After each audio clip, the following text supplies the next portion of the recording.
I'd like for you to put your hands on your heart, each one of you. Le cœur, ça peut servir de bâton de parole en même temps.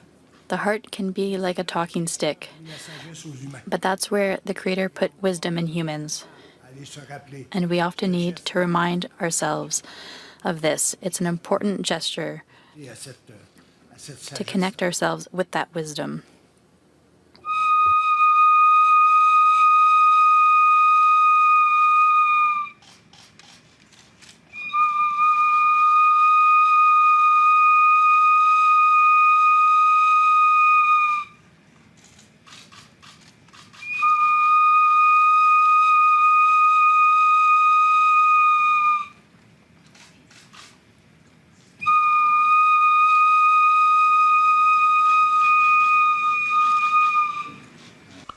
Salam damai dan sejahtera bagi kita semua.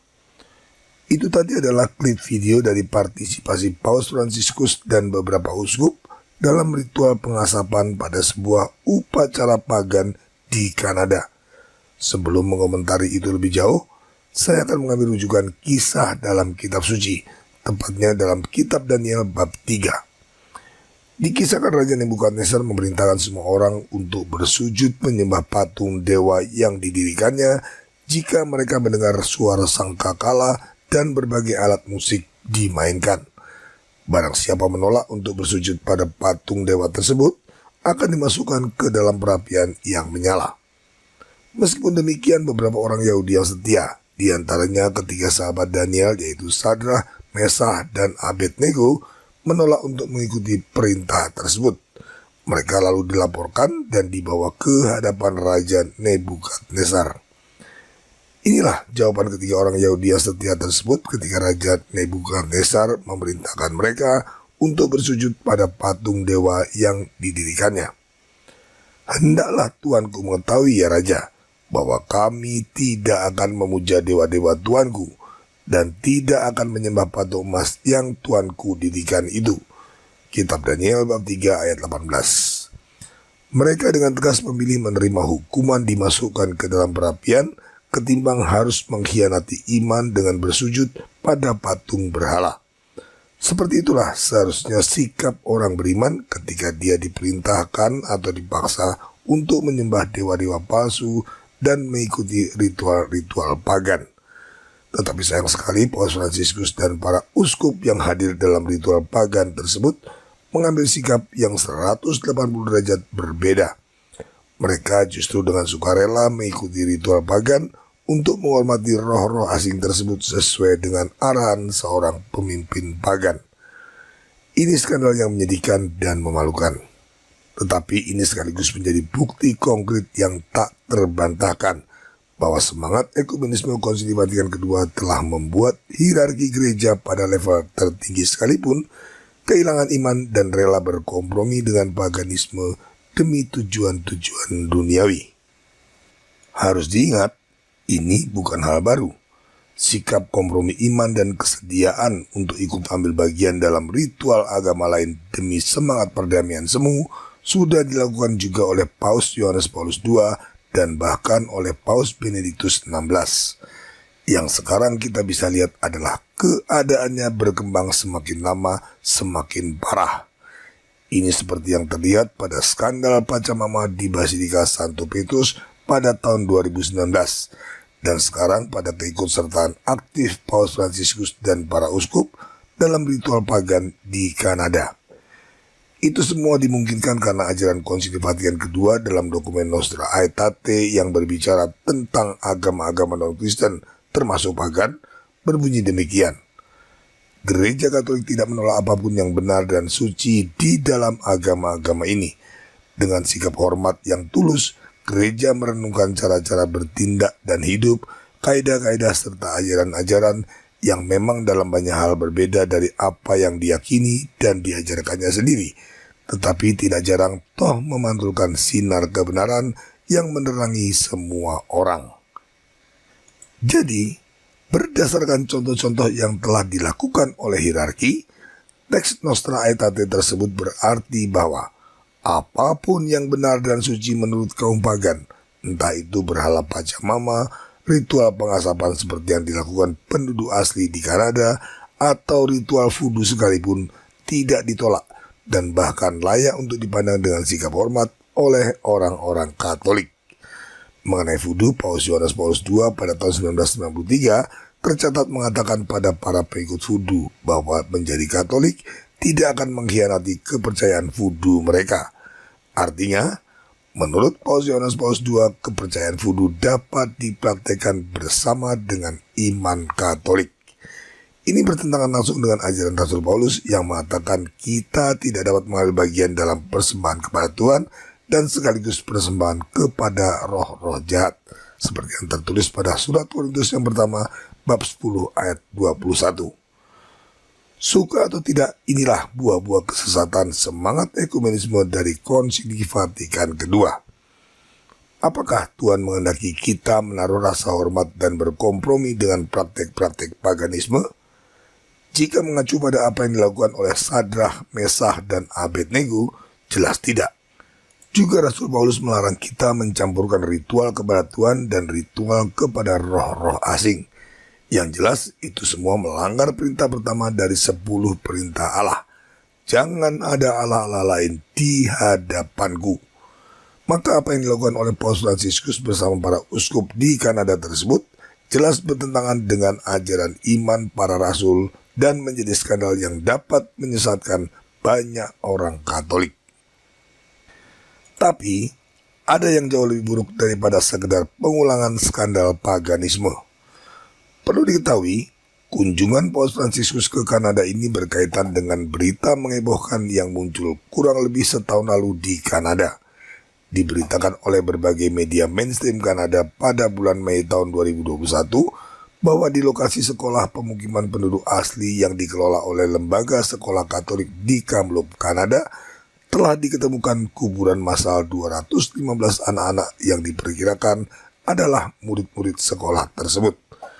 Berita tersebut langsung ditanggapi oleh Perdana Menteri Justin Trudeau dengan mengecam keras gereja Katolik dan menuntut permintaan maaf dari Paus Fransiskus secara langsung. Berita menghebohkan ini juga memicu reaksi keras golongan kiri dengan melakukan perusakan, pembakaran, dan vandalisme terhadap gereja-gereja Katolik di berbagai tempat di Kanada. Respon Paus Fransiskus terhadap peristiwa inilah yang menjadi alasan kunjungannya ke Kanada pada bulan Juli lalu. Konyolnya, tidak berapa lama setelah berita tersebut muncul dan menimbulkan berbagai reaksi keras, ternyata terbukti hanyalah hoax. Kuburan massal yang dimaksud faktanya sudah ada 40 tahun sebelum sekolah Katolik tersebut berdiri. Dan kuburan tersebut juga bukan kuburan massal seperti yang diberitakan, melainkan kuburan Katolik biasa dari para penduduk asli di daerah tersebut yang memang biasanya hanya ditandai oleh salib yang terbuat dari kayu. Setelah puluhan tahun tentu saja tanda-tanda tersebut hilang tak berbekas. Anehnya, berita yang sudah terbukti sebagai hoax tersebut ternyata tidak mengubah rencana Paus Fransiskus untuk tetap datang ke Kanada dan menyatakan permintaan maafnya. Tentu menjadi pertanyaan besar bagi kita. Untuk apa Paus Fransiskus repot-repot datang ke Kanada dan meminta maaf atas suatu kesalahan yang tidak terbukti? Dengan mudah kita bisa melihat permintaan maaf yang dilakukan Paus Fransiskus bukanlah didasarkan pada sikap penyesalan yang tulus terhadap suatu kesalahan yang ternyata hanya hoax, tetapi suatu permintaan maaf yang semata-mata bersifat politis. Tujuan dari permintaan maaf politis ini setidaknya ada dua. Pertama, memanfaatkan kesempatan tersebut untuk mendiskreditkan semaksimal mungkin gereja Katolik tradisional atau gereja apostolik sebagai gereja yang tidak manusiawi, kejam, bersemangat kolonialistik abad pertengahan, tidak toleran, bahkan pelaku genosida. Ini ditegaskan Paus Fransiskus pada wawancaranya di dalam pesawat ketika kembali dari Kanada. Mengambil anak-anak, mengubah budaya mereka, mengubah cara berpikir mereka, tradisi mereka, mengubah ras mereka, seluruh budaya mereka. Ya, saya sebut sebagai genosida. Jadi, menurut Paus Fransiskus, penginjilan sesuai amanat agung Tuhan kita yang pada dasarnya memang berupaya memperbarui atau mengubah cara berpikir dan budaya suatu bangsa agar menerima Yesus Kristus dan seluruh kebenarannya adalah suatu genosida. Ini tuduhan yang tidak masuk akal. Sama seperti 2000 tahun lalu Imam Agung Kayafas menuduh Yesus Kristus Tuhan kita sebagai penghujat Allah. Begitu juga hari ini imam besar yang baru menuduh mempelai Kristus yang setia mewartakan kebenaran Sang Kristus sebagai pelaku genosida. Keduanya adalah tuduhan palsu hasil bisikan Sang Bapa segala dusta. Mungkin Paus Fransiskus juga harus meminta maaf kepada orang-orang Flores. Penginjilan yang dilakukan oleh Santo Fransiskus Xaverius atas nama Gereja Katolik terbukti telah membuat orang-orang Flores kehilangan agama asli dan budaya pagan mereka selama berabad-abad karena berganti menjadi Katolik. Tujuan yang kedua adalah memanfaatkan momen tersebut untuk menunjukkan wajah ekumenis dari Gereja Konsili yang baru. Gereja Konsili ini akan menggantikan Gereja Apostolik yang telah diberi stigma sebagai Gereja Katolik lama yang jahat dan sedang dalam proses untuk dilenyapkan. Dengan cara demikian, Gereja Katolik yang baru pasca konsili akan dipandang dunia sebagai gereja modern yang terbuka pada semangat dunia, humanis, inklusif, tidak terikat pada dogma yang kaku, dan bersedia merangkul semua golongan demi membangun perdamaian dunia. Kesimpulannya, kunjungan Paus Fransiskus yang lebih percaya pada kebohongan ketimbang kebenaran ini ke Kanada dalam rangka permintaan maaf holistis tidak lain adalah bagian dari agenda budaya pembatalan yang sedang dilakukan dengan gencar oleh Gereja Konsili, yaitu upaya untuk menghapus Gereja Apostolik, liturgi apostolik, ajaran-ajaran apostolik, dan segala pengaruhnya, lalu menggantikannya dengan Gereja Konsili yang modern, inklusif, kompromis, dan ekumenis. Tetapi mereka lupa, Gereja Apostolik yang didirikan Yesus Kristus tidak akan pernah lenyap dari muka bumi, tidak peduli sehebat apapun upaya pembatalan yang dilakukan terhadapnya. Sebaliknya, sebesar apapun Gereja Konsili diupayakan untuk berkembang, pada akhirnya gereja ekumenis tersebut akan runtuh, seperti lalang yang dikumpulkan untuk dibakar dalam perumpamaan tentang gandum dan lalang yang tumbuh dalam satu ladang. Akhirnya kunjungan Paus Fransiskus ke Kanada untuk melakukan permintaan maaf politis semakin memudahkan kita untuk mengambil sikap. Pilihannya adalah dengan ketaatan buta dan kemalasan berpikir terus ikut Gereja Konsili dengan segala penyesatannya yang semakin lama semakin parah, atau dengan pertolongan Tuhan menjadi bagian dari sisa umat, yaitu Gereja Apostolik yang menolak Konsili Vatikan II dan semangat ekumenismenya. Terima kasih atas perhatian Anda. Viva Cristo Rey.